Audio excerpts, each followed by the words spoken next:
सवारी आने के बाद के नियम, जिन व्यक्तियों के शरीर पर सवारी आती है, सवारी उनको रोकती है कि यह कार्य नहीं करना है, यह काम नहीं करना है, वहाँ नहीं जाना है, पर आप समझ नहीं पाते हैं।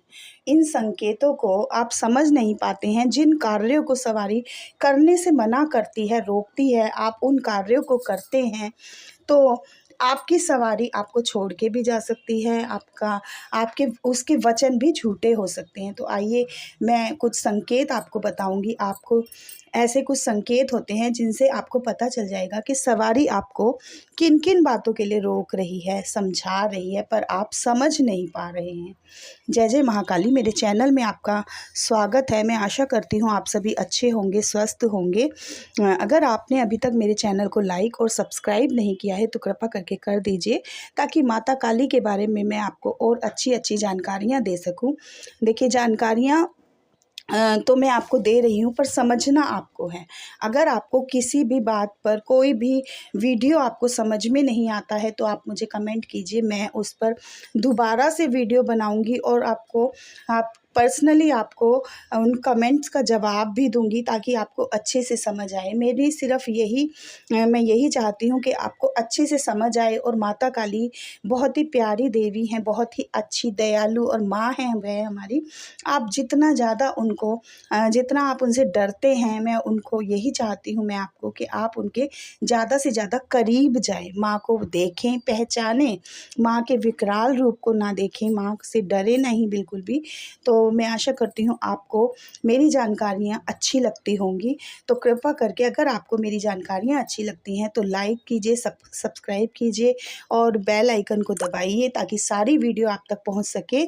और मुझे कमेंट्स में जय माता की ज़रूर लिखें, ताकि मुझे और ज़्यादा मैं भी प्रोत्साहित हूँ कि आपको मेरी जानकारियाँ अच्छी लग रही हैं और मैं ज़्यादा से ज़्यादा आप तक माँ की बातें पहुँचा सकूँ। तो आज का टॉपिक यही है कि सवारी आपको किन-किन बातों के लिए रोक रही है, समझा रही है, बता रही है, पर आप समझ नहीं रहे हैं।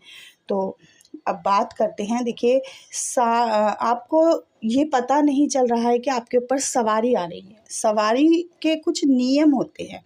जब हमारे शरीर पे दिव्य शक्तियाँ आने लग जाती हैं, तो वह आ क्यों रही हैं? हमसे प्रसन्न होकर आ रही हैं, हमारे कार्यों को देखकर आ रही हैं। हम जो कार्य करते हैं, अपने इष्ट देवता को मनाते हैं, अपने आराध्य को मनाते हैं, तो वह भी प्रसन्न होती हैं। और वह जब हम किसी सिद्ध पीठ मंदिर में जाते हैं तो वह हमारे साथ आ जाती हैं वहाँ से।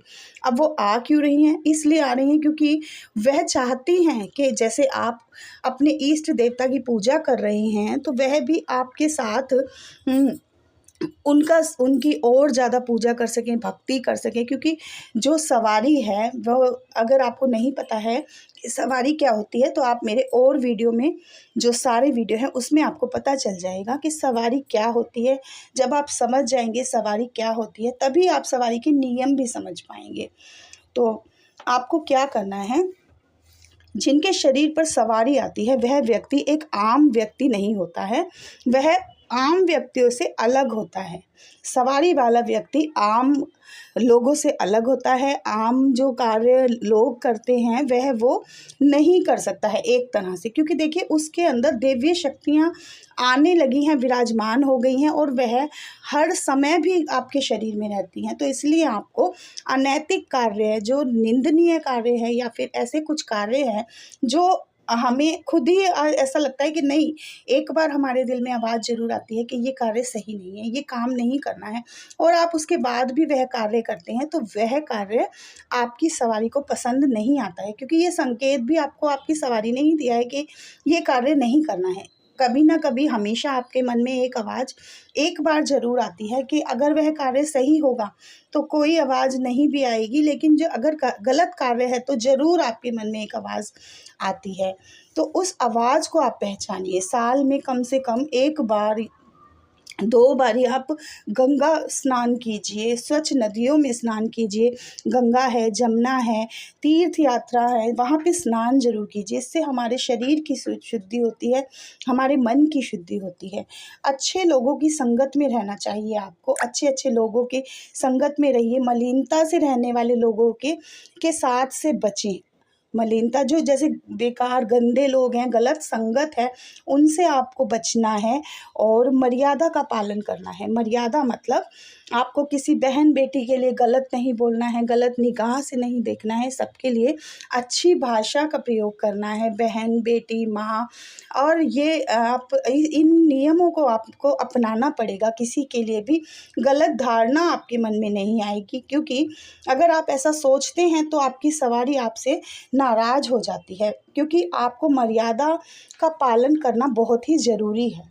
अपने माता पिता का आदर आपको करना है, अपने माँ पिता के चरण स्पर्श कीजिए, उनका कहना मानिए। देखिए, हमारे को जो इस दुनिया में जो लाई है वह हमारी माँ है, और माँ का सानिध्य, माँ के चरण स्पर्श कीजिए, माँ का कहना मानिए। तो आपको जो है माँ का आदर ज़रूर करना है, किसी के लिए गलत नहीं बोलना है, माता का सम्मान करना है, पिता का सम्मान करना है। देखिए, माता पिता ऐसे देवी देवता हैं जो हमें साक्षात दिखाई देते हैं। हमारा सृजन, हमें इस दुनिया में लाने वाले जो हैं वह हमारे माता पिता हैं। और जब आप अपने माँ और पिता का आदर करते हैं तो माँ काली बहुत ज़्यादा प्रसन्न होती हैं।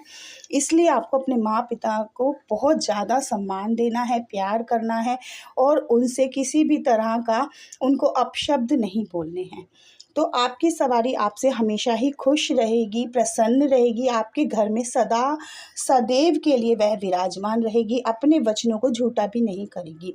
और जो ये नियम होता है कि अगर आपके ऊपर सवारी आ रही है तो आपको सूतक में नहीं जाना है।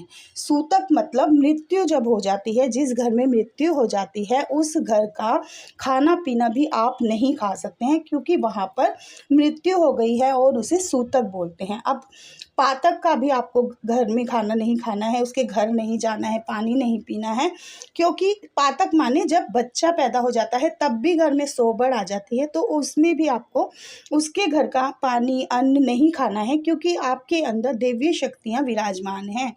सूतक और पातक समझ में आया? कभी भी आपको उनके घर का खाना नहीं खाना है, आप खाते हैं तो आपको परेशानियां ही मिलेंगी। आप उनका खाना नहीं खा सकते हैं। 13वीं में आप खाना नहीं खा सकते हैं। 13वीं में आप जाएंगे, आप वहाँ खाना नहीं खाएंगे, मृत्यु भोज आपको नहीं करना है। ये कुछ सावधानियां होती हैं आपको 13वीं का खाना नहीं खाना है, सूतक का खाना नहीं खाना है, पातक का खाना नहीं खाना है। और जब वहाँ शुद्धिकरण हो जाता है तभी आपको वहाँ पे खाना खाना है, पानी पीना है, और जाना भी जब भी अगर बहुत ज़रूरी है तो आप जा सकते हैं, लेकिन आप वहाँ का खाना बिल्कुल भी नहीं खाएंगे। पर पुरुष या पर पत्नी, अगर आप आप एक पुरुष हैं तो आपको पर स्त्री का ख्याल अपने दिल में नहीं लाना है। और ब्रह्मचार्य का मतलब ही यही होता है, पर पुरुष की तरफ निगाह ना डालना, पर पुरुष के लिए गलत बातें ना सोचना, पर पुरुष के लिए, पर स्त्री के लिए गलत बातें ना सोचना, उनके साथ संबंध स्थापित ना करना।